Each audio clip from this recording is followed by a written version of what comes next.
All right, we are back in the TRU-U studio for the 87th time. We have Miss Syanna Wand on with us today.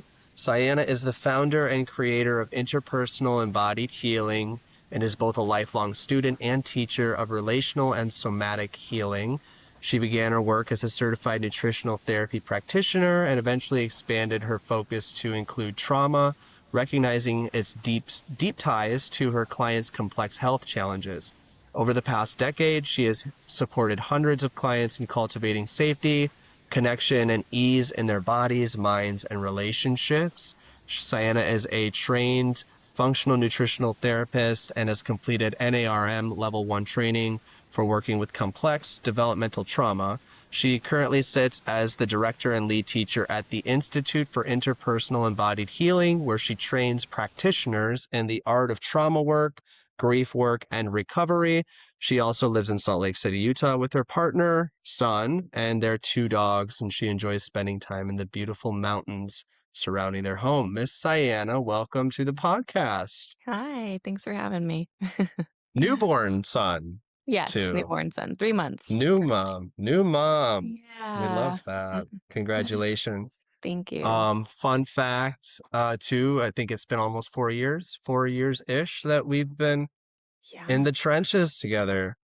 You Wow. probably know more about me than anyone at this point. So all of the deep stuff. All the And deep, dark secrets. what a gift it's been to. I've been really eagerly anticipating you being here because of you've been such a light in my life for the space you hold, the wisdom you bring. I've learned uh, just a lot about my own traumas and how to process those and work through those. And it's been so huge for me. So thank you. You're welcome. It's been a joy to work together. I love that. Well, let's go there then. I mean, you have quite the background. You train practitioners. Um you're very focused on the trauma side of things, and the word somatic stands out to me too. I'm curious, like, um what what do you find is the somatic uh like the impact of the somatic approach to working through trauma? Yeah, that's a good question. I think I'll start by saying, each experience that we have, whether it's traumatic or not, has what I like to call like multiple domains of experience, right? Like, so when we experience things, we're taking it in through our cognition and our mind. We're taking it in through our body, our emotional self. We're kind of taking in the world in all of these different ways and then making sense of the world in all these different ways. What did that mean to me? What did that feel like? How am I understanding this, right? So trauma is one of those things that usually happens in a way that overwhelms our capacity to do that in a coherent way. So I might take in an experience emotionally, but not be able to recollect it somatically, like in my body. Or I may take it in somatically, but not be able to make sense of it, cognitively and make meaning of it. And so trauma just has this overwhelming quality to it that really interrupts our ability to be able to do that coherently. And so that's why it gets, kind of stored as trauma is like, I haven't been able to integrate this and then make sense of it and move forward from it. And so Mm. often the piece that people are aware of later in life is they can tell their story. They can name this is what happened or didn't happen, or, this is something that I can see, but they often have a hard time accessing it because trauma really disconnects us from our body because of its Mm. overwhelming nature. So the I've heard somatic, you say oh, I've go heard ahead. you say top down and bottom up Right. before. Right, exactly. So that top down, meaning my thoughts and how they kind of come into my experience versus my body and how it's informing my experience. And so with trauma, there is this sense of I'm a little disconnected from my felt sense because if I were to connect into it, it's a little too much for me. It's a little overwhelming to my capacity. So somatic work is this really beautiful way of reconnecting us with our felt sense, but in a way that feels safe and titrated and and paced so that our nervous system can handle it, which is Mm. essentially the opposite of trauma, right? Things happening at a pace and in a way that feels like we can handle it versus I can't. So Yeah. it's So it's really all important like piece. kind of about regulating our nervous system. Yeah, yeah, right. It's about regulating our nervous system. It's about expanding our nervous system. It's about working with our nervous system where it's at versus potentially where we might want it to be or where we hope it would be. And so Yeah. somatic work is really, really about meeting people where they are in their bodies, real time, and then helping them to Yeah. feel safer inside of that experience.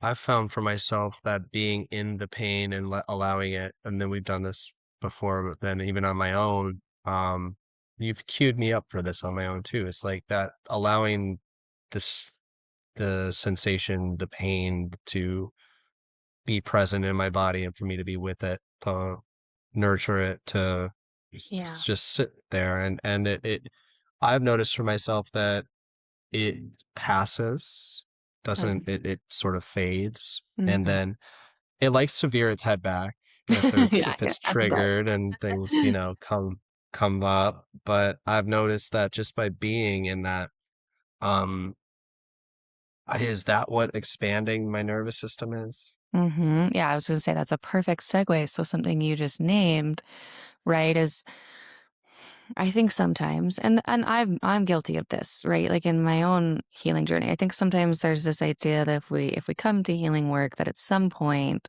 those feelings will go away. We'll never have to feel them again, and like I can just be done with it, right? So, and that is lovely, and an idea, and sometimes, occasionally, that does happen.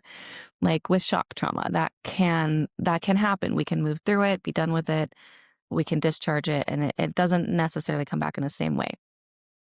However, with more relational or complex or developmental trauma, we're working with neural pathways that are really well grooved, right? So it's not Mhm. so much a one and done as much, which means these feelings are going to surface again. They're going to come back. They're going to be triggered. We're going to have these reminders, these memories. And while that's really disappointing, at the same time, when we can expand our capacity for those feelings, it's not necessarily that they quote unquote go away.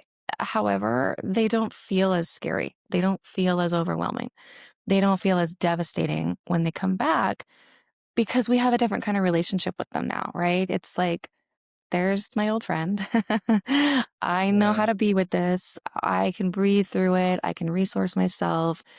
It will pass. And on the other side of that, I will likely still feel connected, maybe even gain a little wisdom through that, and it's okay. So we integrate it in a new way. Yeah, I hear you say be with it. So it's like there's this awareness of it that I'm not living out of it, but I'm allowing it to be with me. Yeah. Yeah, exactly. Right? Like I Yeah. am relating to it in a way that I might relate to someone I care about very deeply.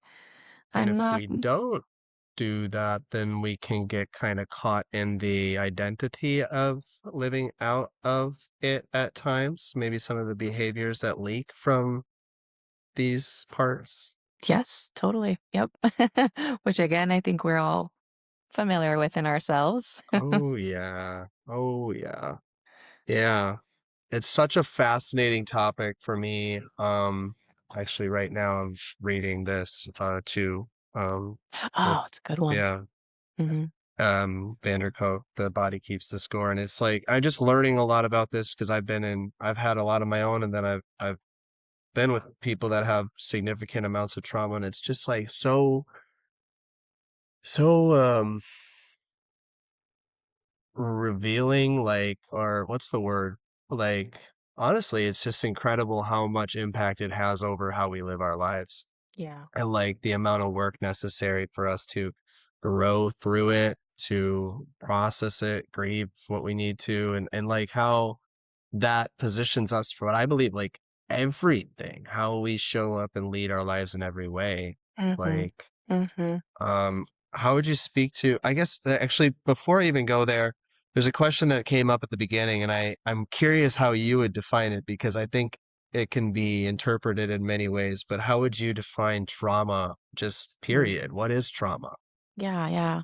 Well, that's a good question. It's funny because right now we're actually working on this in the training institute with the practitioners of like what is trauma? What makes something traumatic or not traumatic? So I define it, well, two things. I pull from the definition of Dr. Gabor Mate, who says, Yeah. trauma is not what happens to you, it's what happens inside of you as a result of what happened to you, right? So essentially what this means is trauma is not objective, right? We can't say for sure that an experience is traumatic or not because really it depends on how that experience lands on a certain nervous system. Some nervous systems are more resourced than others. A, because of something they got early in life. There's also systemic reason. Like there's lots of reasons, but some are more resource than others. And so experiences will land differently on different nervous systems. And so I like that because it feels very, it's very compassionate. It's very affirming. There's no gatekeeping inside of that in terms of I can tell you if something was traumatic or not for you, right? So it's Yeah. very, very kind way of looking at it. And then on top of that, I like to layer kind of these two qualities that essentially distill down to the fact that trauma is anything that is overwhelming, right? Meaning like it overwhelms my capacity to cope with it. So it sends my nervous system into a defense strategy of some kind. And that I feel inside of that overwhelm or am alone, right? Which could be literally I'm alone physically, there's no one around me, or it could be that I feel or perceive myself to be emotionally alone, meaning I am surrounded by people, but I'm not connected, Mm. right? And so when those two qualities exist, overwhelm and alone, that means I'm not going to be able to cope with whatever's happening to me, and therefore it's traumatic. So Wow. I define it less like the thing that happened and more what happened inside of you during that thing, that experience, and then what imprint did it leave in you afterward? How did your nervous That's system? interesting. It's interesting to me because then, like, so if I'm developing my ability to process, cope, um, just growing, period, uh, would then I be less susceptible to creating or that internalized experience of trauma? Potentially, right. Yeah, exactly. So the more we can build our capacity to stay connected and to hold experience, to feel internally supported and secure inside ourselves, in theory, this makes us a little bit less trauma susceptible than we may previously have been when we didn't feel as Hmm. internally connected and we didn't feel as resourced, right? Which is why maybe also, and maybe I'm just curious, like childhood trauma too, while we're so spongy and vulnerable and Yeah, innocent that we like that really has a huge lasting impact. totally. You're spot on. Like that's why we're so susceptible as children. Because we are, we're so open and we're so vulnerable and we're so dependent upon the Hmm. people around us to keep us safe that when that doesn't happen, we're so trauma susceptible, right? And then Hmm. unfortunately, and I think you kind of alluded to this earlier, like, which I really appreciated, is then we grow up as traumatized individuals. And while that's not wrong, there are consequences to that in the ways that we show up in the world. And then we may relate in ways that hurt others or hurt ourselves, or we may relate in ways that are more about, trauma strategy than they are about connection, or we kind of see it play out on the world stage, right? In the way that we're all moving and operating and relating through the world. So Hmm.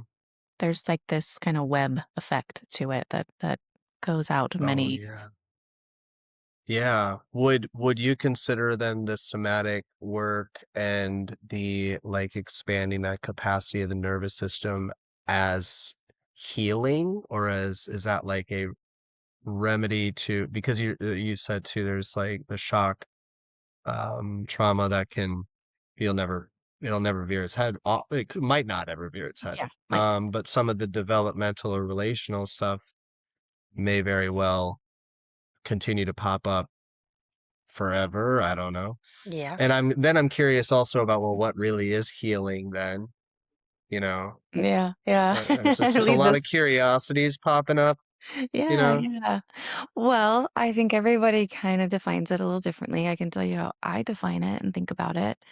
Um, which I don't know is always the most popular take on it, admittedly. Like, I think it can be, but this is what I've seen, right? This is what I've seen clinically for over a decade. This is what I've seen personally inside of the work that I'm consistently doing, right? Because I, like many practitioners, came to this work through my own stuff, the way that I Yeah. was curious about it and wanted to work with it. And at the There's time, the like, get rid gift, of it. the traumatic gift that keeps giving. Right. Exactly. That wounded healer kind of archetype Oh, that's thing. funny. Yeah. Um, but the way that I tend to think about it is like, so specifically around, I would say, this kind of trauma, right? Again, we're putting shock trauma in its own category. And shock trauma would be like, I got in a really bad accident, or I had this like violent assault take place, or although that one often is complex No. too. But Yeah. right, something that happened, it was a very direct experience. I can name it, I can remember it, I can locate it in time. There was charge around it. I Mhm. discharged it and completed that, and now I feel safe again. All right. Mhm. I'm obviously simplifying that here, but that's often what we're talking about with shock trauma. With this developmental and complex, like I said, it's a little more, it's like rooted into who we are, right? We developed around it. So there's a lot there. It's not quite so simple as, hey, this one thing happened and I felt my feelings around it and now I'm better. And so I like to think of healing as like reorganizing, right? It's like Mhm. we're re-educating the system in new conditions. We are reorganizing the nervous system in new conditions. So if this was the ecosystem I'm used to, and this is how I learned to respond to it, then my healing, quote unquote, would include new conditions, new experiences, new ways of being related to that just shift my self now. They shift my identity. They shift my resources. They shift my relationship with myself or others. And we just kind of like reorganize over time. Does that make sense as an idea? Totally, totally. And it brings up another thought around, okay, so life is going to happen. I don't think anybody gets through without having any sort of trauma, I do don't think we? so either.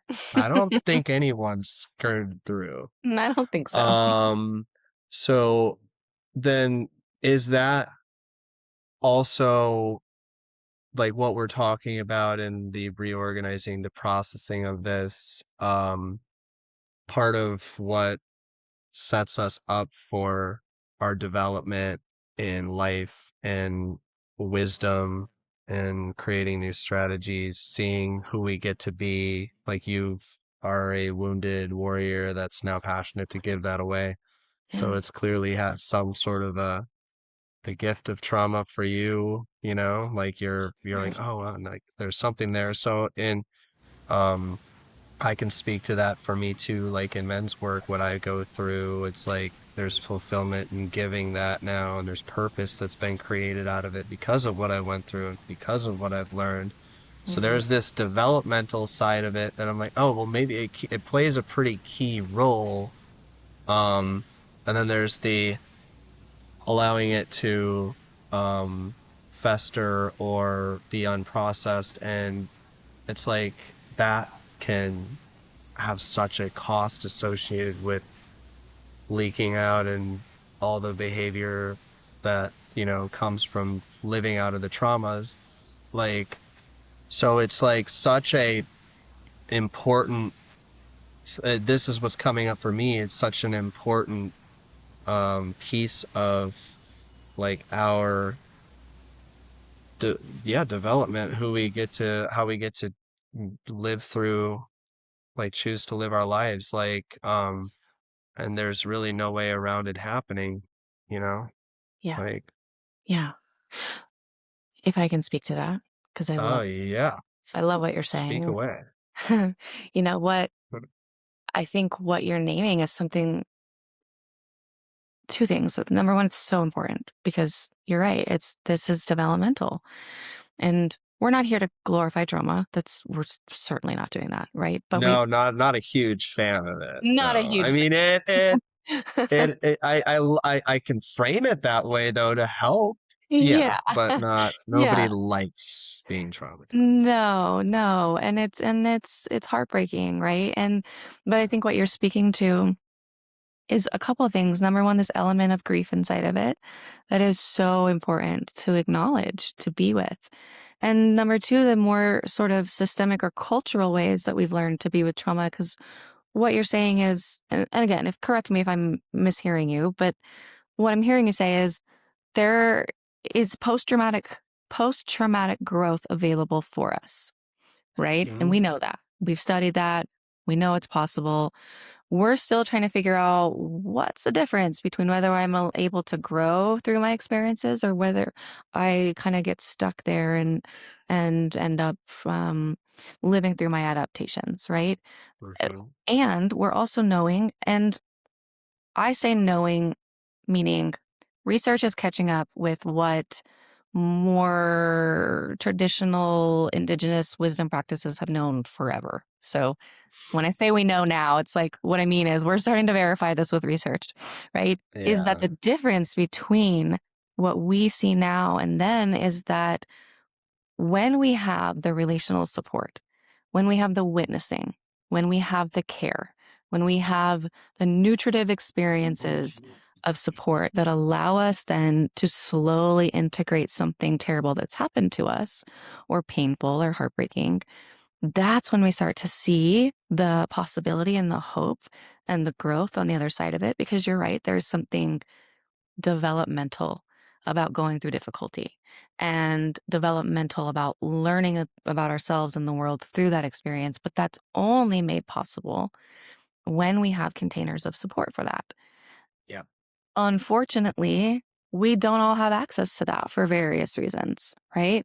Yeah. And so I think this really cool conversation comes up inside of it of like, how do we normalize trauma? Again, not to glorify it, not to make it okay, but to say, we all carry this. And because of that, we need to be looking at ways that we can support it more Mhm. generatively and carefully inside of our cultural ecosystems so that we all don't get stuck back here where we're now seeing effects of trauma come out and we're making all these policies around it when really we could get to the root of it and start supporting people through it. You know what I mean? 100%. Yeah. Um, yeah. When we just said, you and I don't think that there's anybody that's ever gone through not having any. It should be normalized just in that sense of the pretty big thing that, we need to be more conscious of as a society. Yeah. But um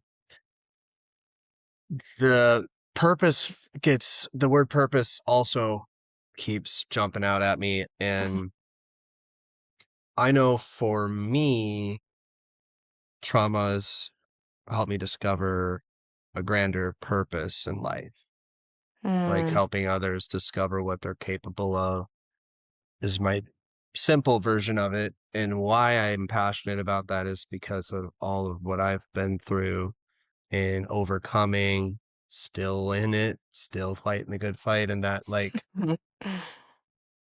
fulfillment of giving that. I wouldn't have got that. And that's pretty energizing for me. So I know it's real. And I wouldn't have gotten that if it wasn't for trauma.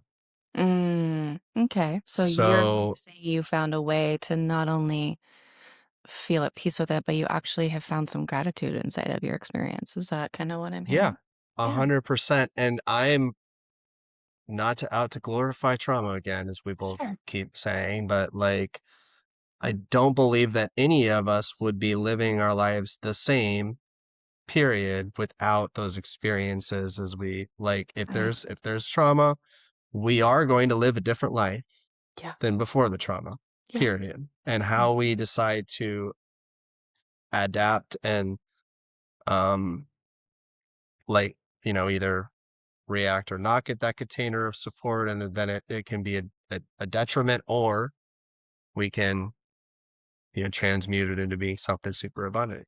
Yeah. And Yeah, yeah, absolutely. Well, and something that I think is important to name there, I would say, and you can tell me if you feel like this is true for you. Like, I would say that your gratitude emerged organically as a result of having tended to those traumatic experiences, right? Well, does that feel accurate? yeah, yeah. Okay. So maybe it's the tending that I got to give the credit to.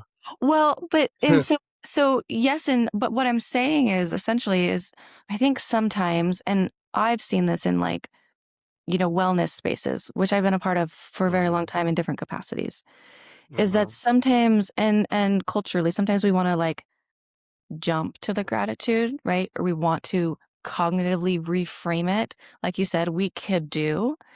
But the invitation, I guess I'm offering here for everybody, if it feels applicable, is like not trying to force our way through to the gratitude, but trusting that it will arise when we feel adequately supported and tended to, such that we can integrate the experience and then take the Yeah, wisdom and the purpose and leave the rest, right? Where there's an yeah, emergent process there, not a forced bypassing of, gosh, yeah. this hurt me so deeply, but I need to find gratitude for it, which is a little bit more frictiony.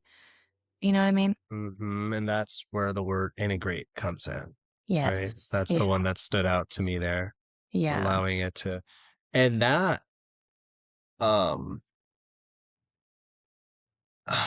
God, that brings up a whole nother slew of things. Like, but what is, um, what is that? I guess general first question, and then how?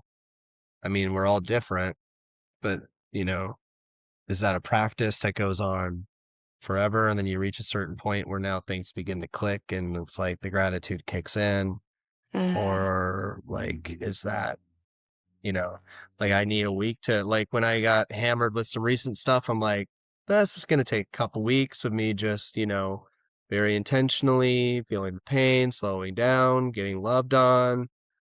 And then after the couple weeks, it's like kind of okay, now I'm entering into what I consider for myself, my own verbiage of like phase two of the process, where now I'm starting to kind of, you mhm, know, do some more things and um be mindful of it. Like I'm just curious the word integration and the time that takes and the process of that. yeah. Yeah. Well, I think 2 things. Number 1, as your practitioner, I'm, like, so proud. Look at you, right? But Oh, also yeah. Oh, yeah. Those early calls, honey. Wow. Wow. No, but Yeah. No, you kudos to you and truly, me.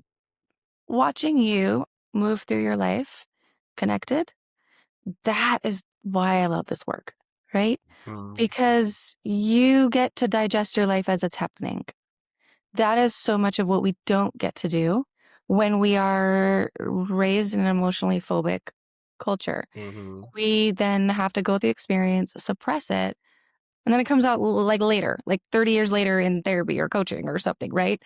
But what you are doing and what you're speaking to is this, wow, difficult things Mm, continue to happen in life. They always will. That's inevitable. I've built up my capacity in this moment such that what's happening to me is something that I can stay present to. I can stay mm, present to myself inside of it. I can stay present to my emotions, my needs. I can make sure that that's happening. So I get to essentially digest it as it's coming, yeah. integrate it, and then move through it so that I don't have to do that later, right? As it's coming is what stands out to me there too. Like if As we, it's I coming. think if people take anything out of this, it's like community, container, support, therapy, coaching, whatever, mindfulness, grieve, feel the pain, but don't wait.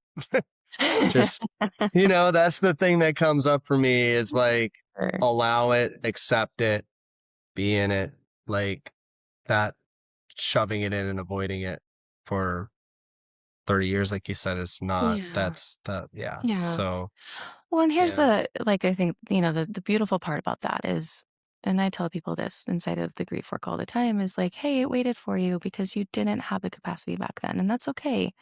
You were either too young, you didn't have the resources, you didn't know yet, whatever. Like, we're not here to blame people for avoiding. We're here to say that worked for a very long time. And we're so glad it did.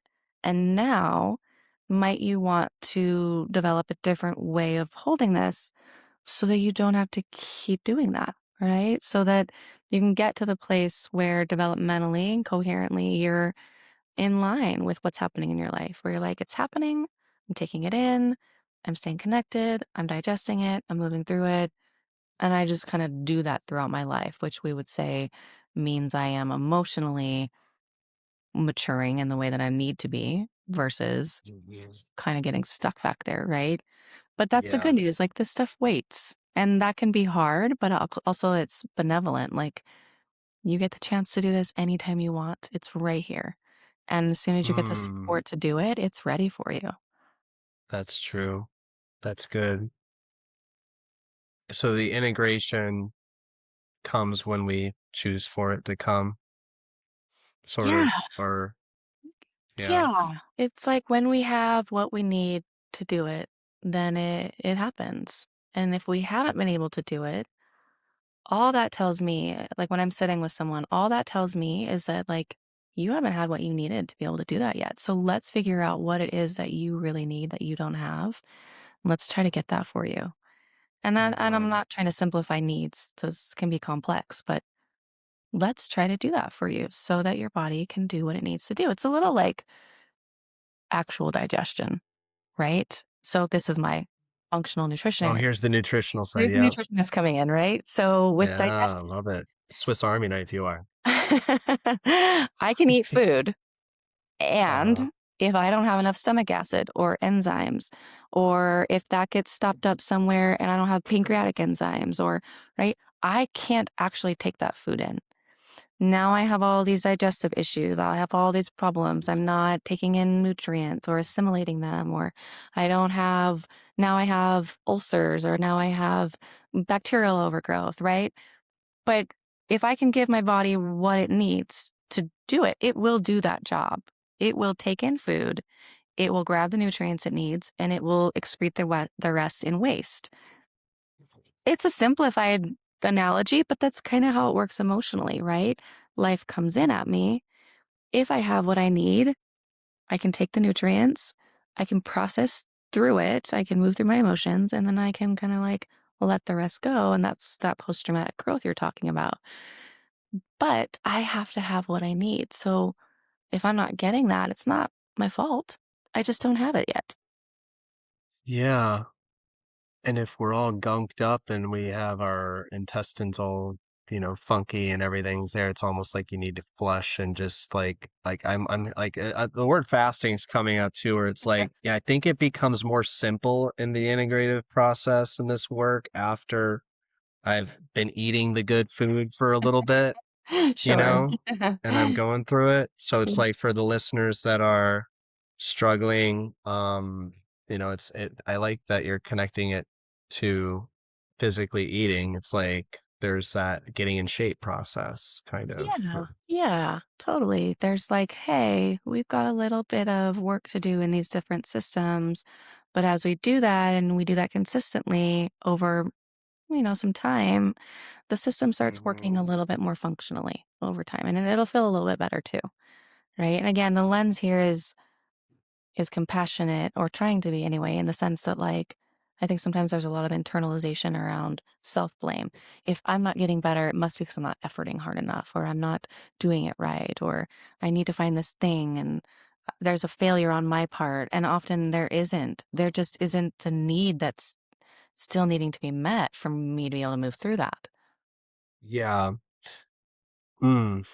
Um, as we're sitting here, I got hit with another one. We'll talk about that in a week. But another one that just life, it seems like my friend alluded to, like the movie Gravity, where everything's flying at them, and it's like Yeah. what I've um what you just said to me is a survival need of being in control. And I think that for so long I've wanted to be in control of all the things that are happening around me to me.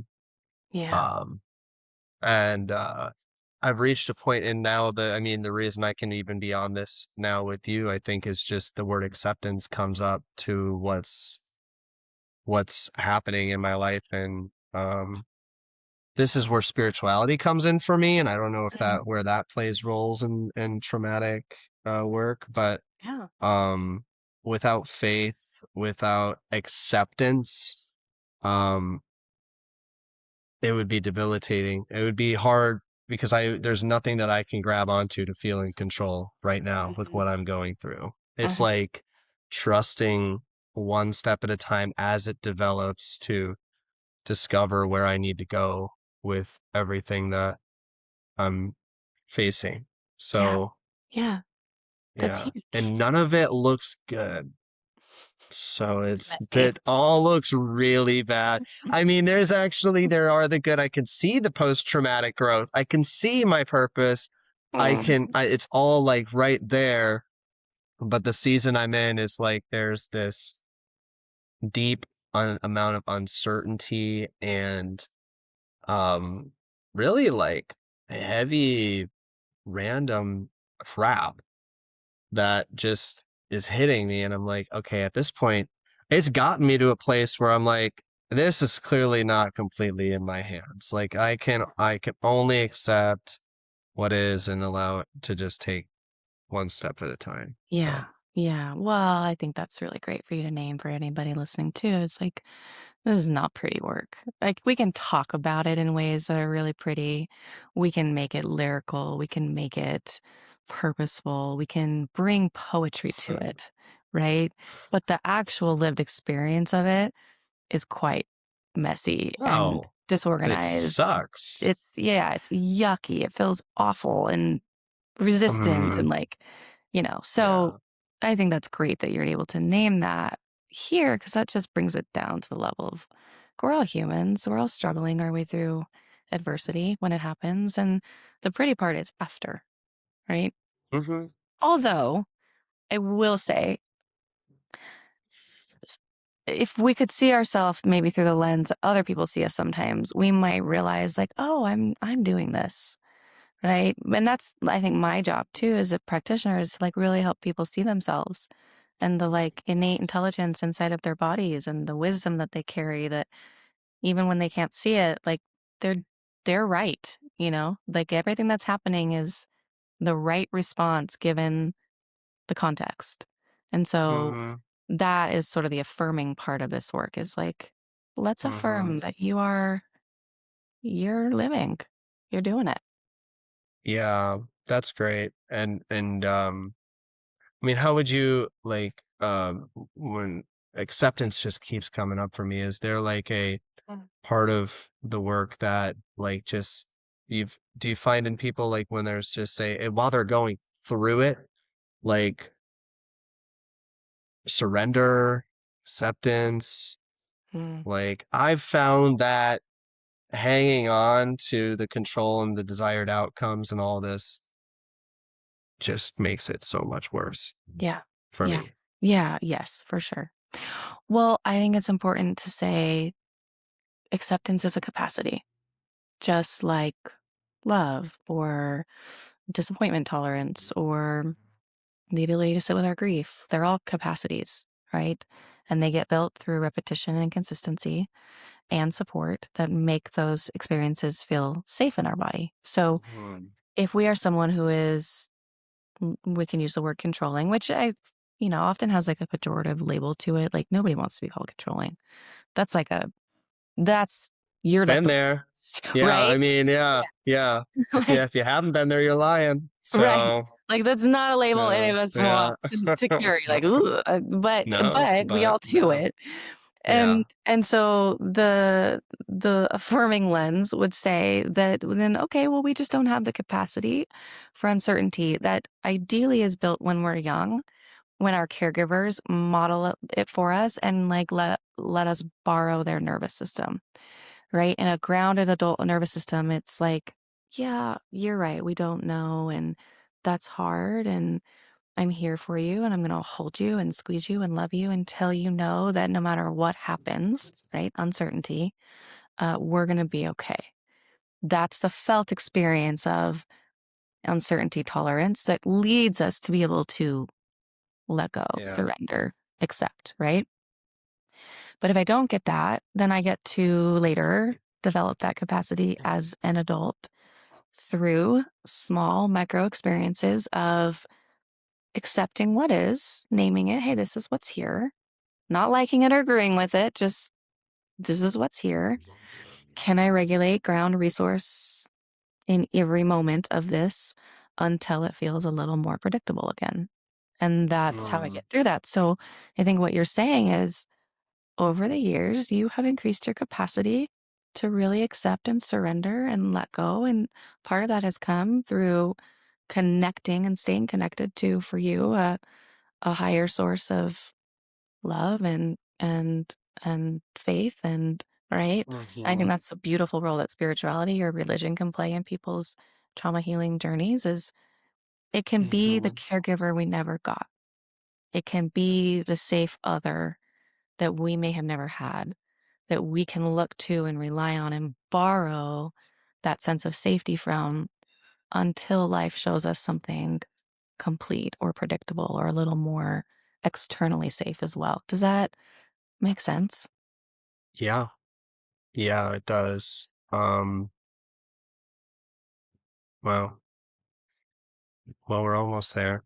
Okay. Should probably land the plane. This was beautiful. It's great. Yeah, those good You've helped questions. me so much. So grateful. Um, yeah, maybe that's why this keeps happening, so I have something to come to you with. I don't know. I mean, no. Um, Well, I think you're doing what it. would you, what's that? I was gonna say, I think you're doing, the work that I know you feel so passionate about, which is really connecting with others. And I think what I hear you say inside of that is, I'm not grateful that my trauma has happened, but I'm grateful for the way it's allowed me to connect and empathize with other people. And that's beautiful. Yeah. Yeah, it's been a season of being fully activated and I think I wouldn't I know and I've heard others that I trust say this too recently to me. It's like I know I wouldn't be showing up the way that I am or navigating through life even a year ago with what I'm dealt now. So, Mhm. you know, that's my belief is that the timing of this was coming at a time where I've increased my capacity in these areas. Like you said, there's Yeah. still a lot of work to do, but it's yeah, it's timely and I see yeah, I see a lot of meaning to the tending to the trauma and who I get to be in the process of all the uncertain stuff. And I think for me it's like I get to write the next chapter. I'm writing a significant chapter of my life book right now. Mm. And how do I want to describe my character in this part Mhm. of my book? And that's how I'm relating to this season, because it's a big chapter. It is a big chapter. Yeah, I like that though. How am I gonna write my character in? Who do I want him Yeah, to be? How do I want to stay connected to him? I like that. yeah. Very cool. Amen. Well, we are almost, well, we are there. So I always ask, and I'll grab, well, actually, let folks know where can we find you or see your handle, your site, whatever, if Yeah, you want to yeah. share. So I have a website. It's just my name, cyannawand.com. It's all of my offerings as a practitioner as well as the training institute for I don't know. We just started a cohort and I only run 2 a year, so but that's there too. Um Training Institute for all these yeah. magical people out there. Yeah. Yeah, Okay. for all of these just healers. Yeah. And then I have an Instagram handle, same thing, it's just my name. So I would say those Mhm. are I have a newsletter that I send out, like, twice monthly with, I don't know, Oh, thoughts, reflections, somatic practices, things like that, but I'm not in a bunch of wow. places. I don't have the capacity to be in a bunch of places at once, so I Ah, kinda okay. keep Are it. we ever going to increase your capacity No, I there? Or don't maybe know. that's not part of your vision or It's your purpose. not So, totally something okay. I'm looking at doing right now, but Okay. maybe. So nobody, yeah, reach out. No, just kidding. Yeah. Yeah, but those are the places Check that her I out generally where check she'll. out. Okay. Thank you. Yeah. One last thing. I ask everyone, is there a general message that you would like to leave the TRU-U audience with before we part ways today? Hmm. Yeah. Gosh. I think this is a message I've stood by for about 15 years, and it has taken on different iterations and nuance to it. So I will say that there's nuance to this, but I think the message that I continue to ground into all the time is like, it's okay. And that doesn't mean it's okay that this is happening to you. It's not a dismissive message. It's a it's okay. We'll figure it out. Whatever's life is throwing, whatever's happening, whatever you've done, whatever you haven't done, like Mm. it's okay. We can accept it. We can work with it. We're gonna be all right. So Does if I your cohort include how to softly speak in a nurturing way with your clients? Because you do very well at that. I like hearing, "Oh, there's my therapist. It's okay," there you she know? is. Yeah. Call that prosody. Okay. No, it There's is part of the program. very much Okay. science to it. Very However, good. that's the message I like people to really be able to sort of, I don't know, pull from when they're worried or concerned. It's like, we'll figure it out, whatever it is. So now I'm not Amen. able to obviously work with every person out there, but if I could send anybody a message in this exact moment who may be needing something, it's like, hey, let's slow down. It's okay. We'll get Mm. there. You're doing great. So super Amen. simple. Well, I'll let you get on with being a mother, Thank you. and practitioner leader of cohorts and such. Thank you so much for joining us. You're a gift, and love that you got to give a piece of the pie to this audience today. Yeah, So, that was really fun. Thanks for having me on.